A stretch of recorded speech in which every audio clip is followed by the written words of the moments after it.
یہ ہمارے تنویر بھائی ابھی جو سچا سے جوتے لے کر آئے. کچھ کہیں گے آپ اس سفر کے بارے میں؟ بیٹھیں ذرا نیچے تشریف رکھیں. سانس پھولا ہوا ہے.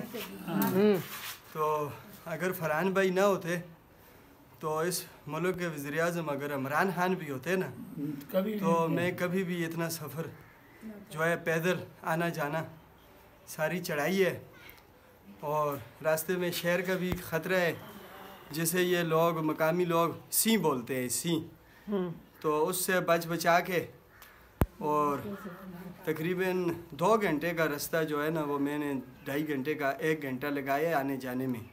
تو یہ فرحان بھائی کی دعا ہے اور والدین کی دعا ہے کہ 40 سال میری عمر ہے تو پیدل ماشاءاللہ میں ابھی بھی جو ہے اچھا چل سکتا ہوں. تو یہ والدین کی دعا ہے. فرحان بھائی موسم کیسا تھا ابھی؟ راستہ کیسا تھا؟ موسم کو تو میرے خیال میں درجہ حرارت جو ہے وہ 0 پہ ہے، لیکن مجھے ابھی اس طرح معلوم ہوتا ہے کہ میں جون جولائی میں بیٹھا ہوا ہوں کیونکہ پسینہ آ رہا ہے، کیونکہ پیدل چلا ہوں.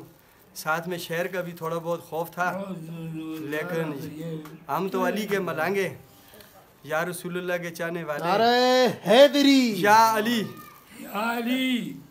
تو علی کا نام سن کر میں آیا ہوں بڑے دور سے، کشتی میری کو بارد محمد کے نور سے. سبحان اللہ، سبحان اللہ. تو ابھی ہم ایبٹ آباد جا رہے ہیں انشاءاللہ. تو فرحان بھائی کے جوتے لے آیا ہوں. تو یہ ابھی علی بھائی اور فرحان بھائی نکلیں گے. چلیں بھائی سامان اٹھائیں. جوتے